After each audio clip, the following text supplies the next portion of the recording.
좋은 아침입니다. 아침의 하나 뉴스 종합 비타민 아침의 매일경제 김은미입니다. 오늘의 일면 같이 들어가 보시죠.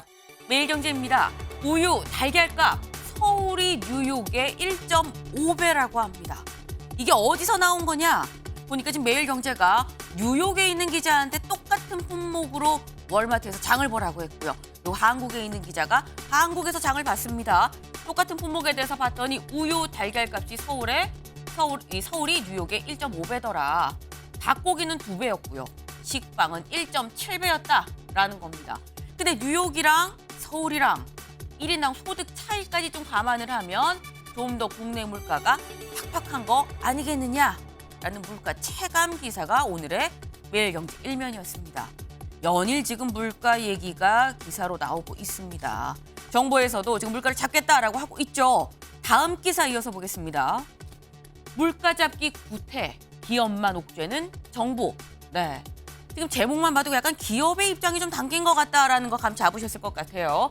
부제 보겠습니다. 최근 각 부처 물가 책임관을 임명을 했는데 제품 가격 인상 사실상 통제하고 있다.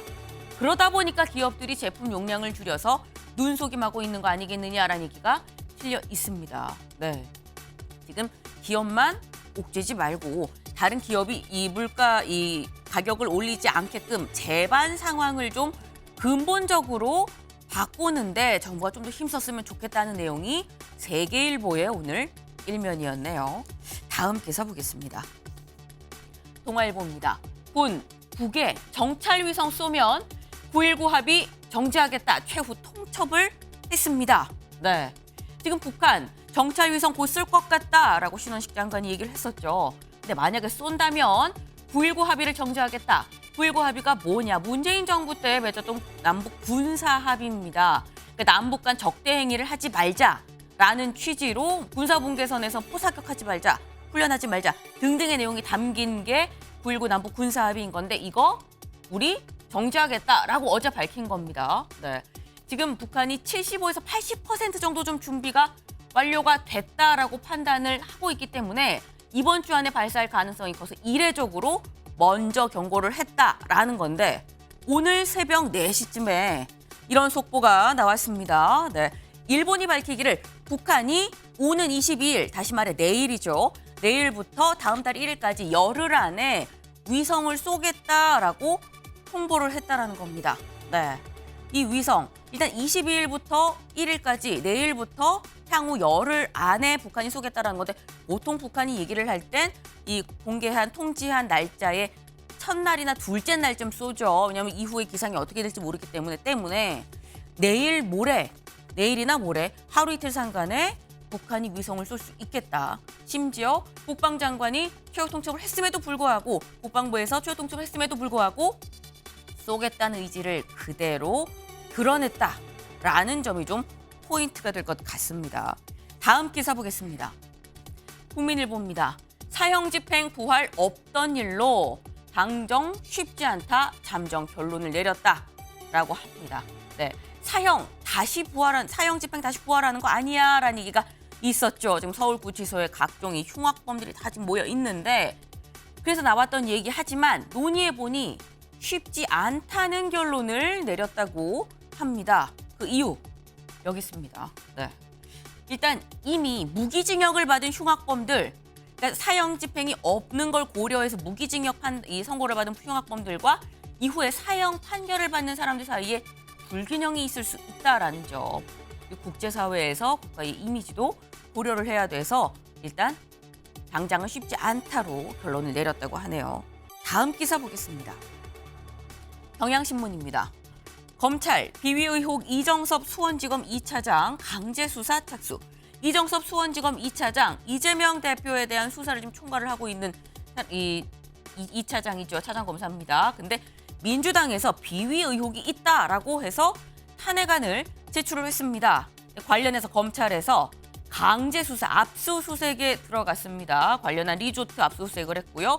해당 이정섭 2차장 검사는 대전 고검으로 일단 전보를 시켰다라는 점. 이게 야당이 탄핵을 추진하고 있기 때문에 선제적으로 대응한 게 아니겠느냐라는 얘기도 같이 나오고 있습니다. 다음 기사 보겠습니다. 한국일보입니다. 엑스포 결승선 D-7, 반기문 막판 PT에서 히든 카드 등판할 듯. 네, 지금 부산 엑스포 이제 마지막 개최지 투표하는 날이 일주일밖에 남지 않았습니다. D-7입니다.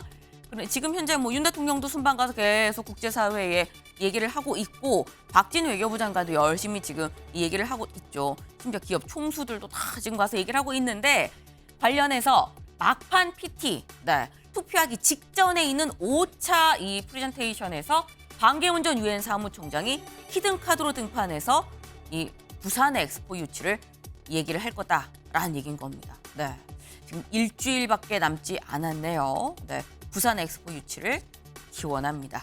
네, 다음 사진 기사 볼까요?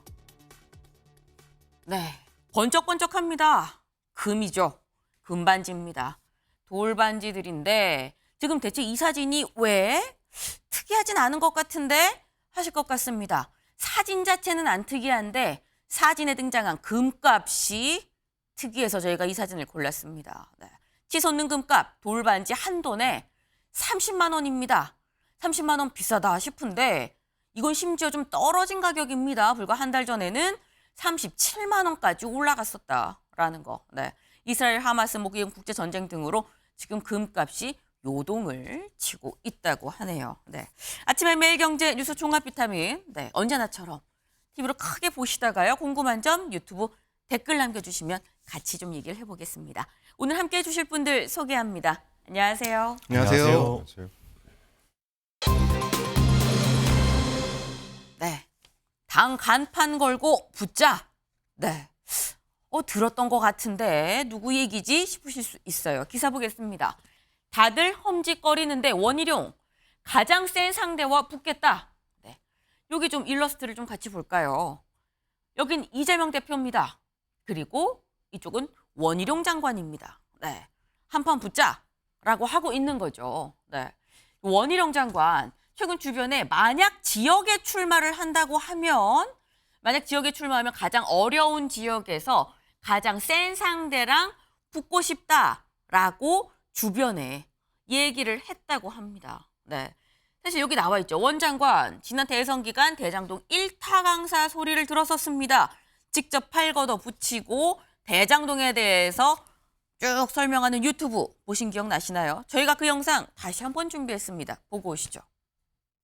민주당의 정치 공세를 깨끗이 국민들이 심판한 위에서 하더라도 하자. 이게 저의 입장입니다. 이렇게 중단되는 사태가 와서 저도 너무나 미안합니다. 양평 국민들을 위한 최선의 고속도로가 놓여질 수 없다고 한다면 최선의 고속도로를 놓기 위해서 3년 반만 기다리시면 되는 거죠. 이 양평 고속도로가 나가려고 하는 여기에다가 무더기로 지금 쏟아져 있는 거짓 선동의 오염 덩어리를 치워야만 이 길이 갑니다. 저는 장관직을 걸 뿐만 아니라 정치 생명을 걸겠습니다. 대신 그 고발 수사 결과 민주당이 제기한 현재 의혹들이 근거가 없고 무고임이 밝혀진다면 민주당 간판 내리십시오. 자, 이재명 대표 민주당 간판 걸고 붙읍시다. 네, 대장동 1타 강사로 불렸던 원희룡 장관, 양평 고속도로 논란 땐 이재명 대표 당 간판 걸고 붙읍시다 라고도 얘기를 했었습니다. 윤영월 대표님. 사실 저 때는 이재명 대표한테 갑자기 왜 당 간판 걸고 붙자고 그러지?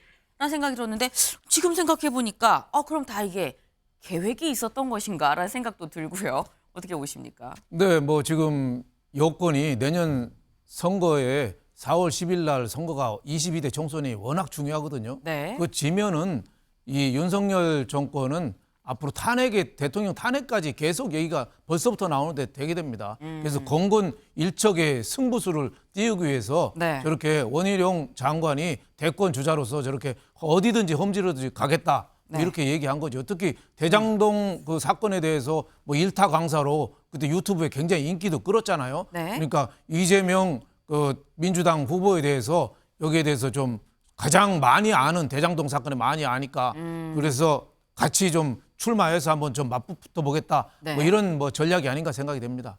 네. 지금 대장동에서 잘 많이 알고 있기 때문에 이재명 대표 어떤 사법 리스크를 좀 부각시키는 측면도 있고 하니까 거기에 뭐 자객처럼 일단 대결 구도를 좀 만들 수도 있겠다라는 말씀이셨는데 요건 제가 얘기를 풀어가기 전에 먼저 이거부터 좀 여쭤보겠습니다. 네. 이재명 대 원희룡, 원희룡 대 이재명. 일단 누가 이길까 싶은데 먼저 원희룡 개항 을에 출마한다. OX. 하나, 둘, 셋. 근데 세 분은 O. 방금 말씀하신 윤 대표님은 아니다. 네. 안 나갈 것 같으세요? 예. 아, 저는 싸움은 이기는 싸움이 중요합니다. 네. 나가서 용기 있게 나가는 거는 중요하지가 않아요. 개항을은 이재명 대표의 민주당 거기가 아성이잖아요. 네. 거기에 대권 주자가 거기서 도전을 할 필요가 있나요? 영화 곡성에도 나오잖아요. 무엇이 중요한디? 내년 선거에서 국민의힘이 과반수 이상으로 이기는 게 중요하지 개항을 가서 이재명 대표를 이기는 게 그렇게 중요한가요? 저는 그 자칫하면은 그 오히려 이재명 자격 공천하다가 네. 오히려 대권 주자 왕자까지도 저 손실을 입을 수 있다. 그래서 정말 중요한 거는 국민의힘 전체가 승리하는 거다. 네. 자칫하면은 꼬리가 몸통을 흔드는 거죠. 개항을 해서 정권 심판론하고 방탄 심판론 두 개가 맞붙으면은 네. 개항을이 전체 싸움인 것처럼 보여져요. 그래서 굉장히 어떻게 보면 불리할 수도 있고 또 이기는 데서 해야죠. 이순신 장군하고 원균 장군하고 차이점이 뭐죠? 둘 다 용감하게 전사하셨어요. 네. 근데 원균 장군은 7천량 가서 일본군에 끌려다니면서 싸우다가 졌어요. 네. 이순신 장군은 23전 23승을 했는데 먼저 이 파도까지 다 율돌목 그 명량해전도 보면 다 연구해가지고 적을 끌어들여서 전쟁을 했어요. 네. 그래서 이긴 거예요. 왜 개항을에 왜 가죠? 적진에 가지 말고 끌어들여야 된다. 끌어들여서 원희룡 장관이 유리한 네. 데 가서 해야죠. 그리고 이긴들 뭐예요? 예. 그리고 자객은 원래 그 진시황 자객도 형가라고 이름 없는 사람이 무림의 고수가 가서 한 방에 숨통을 끊는 게 자객공천입니다. 네. 자객공천하기는 원희룡 장관이 이미 너무 대권주자로 알려졌다. 너무 유명해 너무 많이 알려져서 자객이 안 돼요. 그래서 저는 오늘? 우선 네. 원희룡 장관의 용기는 저는 인정을 해주지만 네. 나갈 때는 개항을이 아니라 딴 험지다 이렇게 봅니다. 네. 지금 윤영걸 대표님 많은 말씀을 해주셨는데 하나로 요약될 것 같습니다. 무엇이 중요한디? 네. 지금 영화 곡성의 대사를 말씀을 해주셨는데 딱 기억에 남네요. 일단 원희룡 장관 이기는 선거를 해야 된다. 왜 굳이 적진으로 들어가냐? 불리한 곳으로 왜 들어가냐라는 말씀을 지금 하셨는데 지금 오늘 세 분이 드셨죠. 신정현 의원님. 네. 나갈 것이다. 저는 나갈 것이라고 봐요. 네. 나가는 것으로 추측이 돼요. 왜냐하면 저도 이기는 선거도 있거든요. 지는 것도 이기는 것처럼 보이는 선거가 바로 개항을 출마가 될 것 같아요. 가장 큰 이유는 3선 국회의원에 도지사에 장관까지 하지 않았습니까? 다음으로 가는 길은 대권밖에 남지 않았어요. 원희룡 장관도 아마 그 그림을 그리고 있을 텐데 네. 정말로 운이 좋아서 이기면 대권 주자로서의 입지를 구축하는 것입니다. 네. 그런데 만약 지더라도요. 국민의힘에서 가장 험지에 용단을 내렸던 네. 희생하는 아이콘으로 국민의힘에서 입지가 또 구축될 거예요. 국힘으로서는 이런 원희룡 장관의 결단에 대해서는 높이 평가할 수밖에 없죠. 네. 반대로 이재명 대표의 입장으로 돌아가게 되면 만약에 이겨도 본전입니다. 근데 지게 되면 대선 후보자로서의 어떤 이미지에 엄청난 타격을 입게 되죠. 네. 그런 면에서 저도 이길 수 있는 선거가 바로 저는 개항을 출마라고 생각이 들고요. 네. 하지만 가장 김 빠지는 순간은 이런 거겠죠. 전국 선거를 지휘하기 위해 당대표인 이재명 대표는 개항을이 아니라 비례로 나가겠다라고 만약 결단이 서게 되면 이제 원희룡 장관 입장에서는 군불은 다 떼놨는데 가봤더니 장수가 없다. 이런 상황이 될 수도 있어요. 만약 그런 상황으로 가게 되면은 원희룡 장관의 밑그림은 다 어그러지는 상황이 될 수 있습니다. 일단 가는 게 맞다. 근데 이재명 대표가 비례로 빠지는 경우를 염두에 둬야 된다라고 말씀을 하셨는데 그럼 신 의원님 요것만 네. 짧게 여쭤볼게요. 원희룡 장관이 인천 개항을에 나가는 게 민주당 입장으로 봤을 때 원희룡 장관의 뭐 좋다 나쁘다가 아니라 민주당 입장으로 봤을 때는 좋은 겁니까 나쁜 겁니까? 방금 얘기했던 거에 답이 있습니다. 예, 우리는 이겨도 본전이고 지게 되면 큰 타격이고요. 그리고 마이너스다. 원희룡 장관의 입장에서 그 선거를 어떻게 치를 것이냐 아마 대장동 이슈로 메이킹하면서 이제 치를 것이기 때문에 네. 저희 입장에서는 이제 겨우 뭔가 사법 리스크의 강을 넘어섰다라고 생각하고 총선을 준비하고 있는 상황에서 네. 다시 한번 사법 리스크의 이슈로 돌이킬 수 없는 어떤 블랙홀로 빠질 수도 있는 어떤 그러한 이슈가 될 수 있기 때문에 네. 민주당 입장에서는 썩 좋은 상황은 아닐 거라 생각합니다. 윤경호 위원님. 네. 정치인 원희룡으로서는 정말 기가 막힌 카드다. 지금 원희룡은요, 뭐 얘기하셨듯이 양천에서의 3선 의원, 네. 그다음에 제주도지사 이후에 지금 갈 데가 없어요. 물론 이번 1월 11일에 장관을 그만둔다는 전제하에 그럼 정치인 원희룡으로서는 스스로 체급을 끌어올리는데 네. 이보다 더 좋은 카드가 없었던 것 같아요. 계양을 야당 대표가 차지하고 있는 지역구에 지금 국민의힘의 지구당 위원장, 당협위원장이 누구인지는 모르지만 네. 그분 뭐 그렇게 당에서 공들이는 분을 지금 앉혀놓지는 않았을 거 아니에요? 네. 그런 점에서 스스로를 체급을 끌어올려서 야당 대표와 같은 반열에 둘 수 있고 둘째는 지금 원희룡 장관이 지역구가 없잖아요. 네. 근데 어느 지역구든 당협위원장이나 현역 의원이 있는 곳에 원 장관이 고개를 들이밀면 그때부터 분쟁이 시작되는 거죠. 그걸 절묘하게 피할 수 있는 양수겸장의 카드다.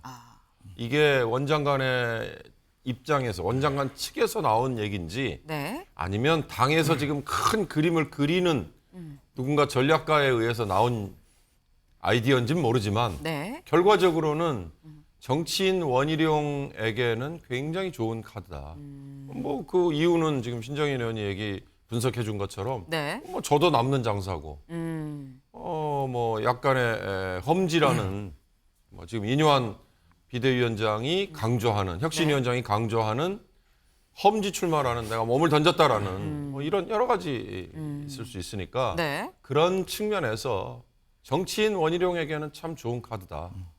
끝까지 도전할 것 같다 이런 생각이 드네요.